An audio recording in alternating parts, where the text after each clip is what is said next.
अगर हमने कोई बात का सल्यूशन बाबा से मांगा है तो उसके बाद जो टचिंग आती है वो बाबा की टचिंग है या हमारी मनमत, इसका निर्णय कैसे करें?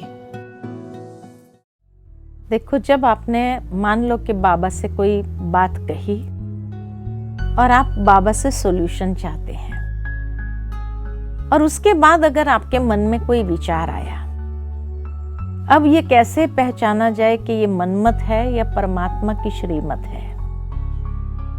तो देखो, मन जो है ना, ये गेम्स जरूर खेलेगा।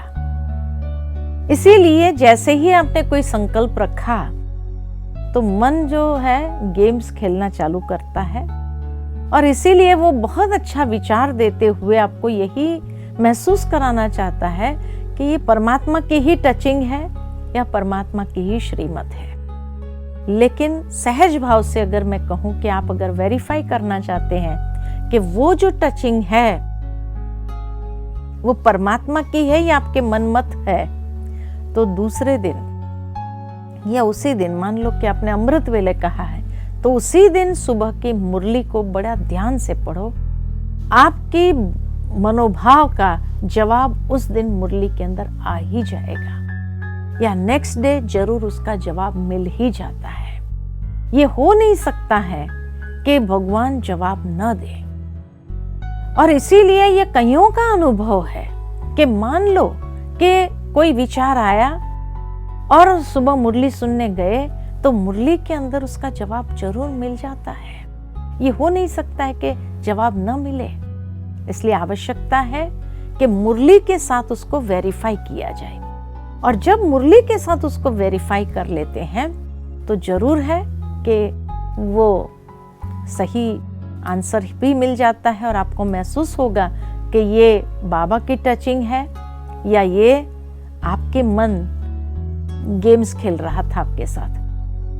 दूसरा तरीका ये है कि मान लो कि आपने मुख से तो कहा बाबा को, लेकिन फिर भी अगर आप चाहते हैं कि आपको जवाब मिले तो आप बाबा के सामने चिट्ठी रखो, और उस चिट्ठी के अंदर 2 चिट्ठी रखो, पूरा प्रश्न भी बाबा के सामने रखो। क्या आपके प्रश्न है वो प्रश्न भी लिख करके फिर उसमें उत्तर लिखो।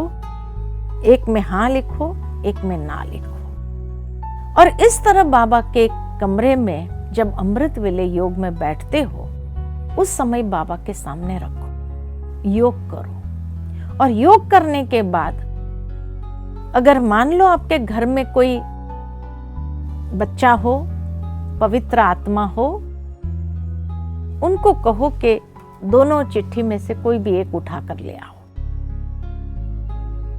अगर मान लो कि आपके पास में कोई नहीं है, आप अकेले रहते हैं, तो कोई बात नहीं, आप 2 मिनट बाबा को याद करते हुए हाथ में चिट्ठी उठाओ। और उसमें फिर निश्चय बुद्धि इतना होना चाहिए कि जो आया उसका पालन करना है। हाँ आया तो भी, ना आया तो भी। ये समझो कि हाँ, बाबा ने मुझे इसका हाँ या ना में जवाब दिया है। और फिर आप देखो कि आपके मन में भी कौन सी बात आई थी, यही आई थी या नहीं। कई बार एकदम आपने जो सोचा भी नहीं होगा और वो जवाब आ गया, या आपने हाँ के विषय में सोचा ही नहीं होगा और हाँ कह दिया बाबा ने, और फिर आप सोचो नहीं दोबारा रखते हो। नहीं, वो बात नहीं है। दोबारा रखने से फिर जवाब नहीं मिलता है। इसीलिए उस पर फिर 100% निश्चय बुद्धि हो करके उसको फॉलो ही करना पड़ेगा, यस या नो। जो आया फिर ऐसे नहीं दोबारा रखूं, तीसरी बार रखूं, चौथी बार रखूं, यानी जब तक आपके मन का जवाब न आवे तब तक आप 2 बार चिट्ठी रखो। फिर जैसे ही आपके मन का जवाब आया तब सोचेंगे हाँ देखो बाबा ने भी कहा ना, पहली बार तो बाबा ने शायद परीक्षा ली होगी, दूसरी बार मैं कह दिया ना, तो मेरी मन की टचिंग भी राइट थी। नहीं, बाबा जो उत्तर देता है वो पहली बार में ही देता है। इसीलिए ये 2 तरीके हैं कि मन मत है या परमात्मा की श्रेष्ठ मत है, उसको समझने के लिए, या तो चिट्ठी बाबा के सामने रखो, या तो उस दिन की सुबह की मुरली में उसका जवाब जरूर मिल जाएगा। ठीक है ना? या अगर उस दिन नहीं मिला, दूसरे दिन मिल जाएगा, लेकिन मिलेगा जरूर। ये हो नहीं सकता है कि जवाब न मिले। उस विधि से वेरीफाई कर लो। ठीक है?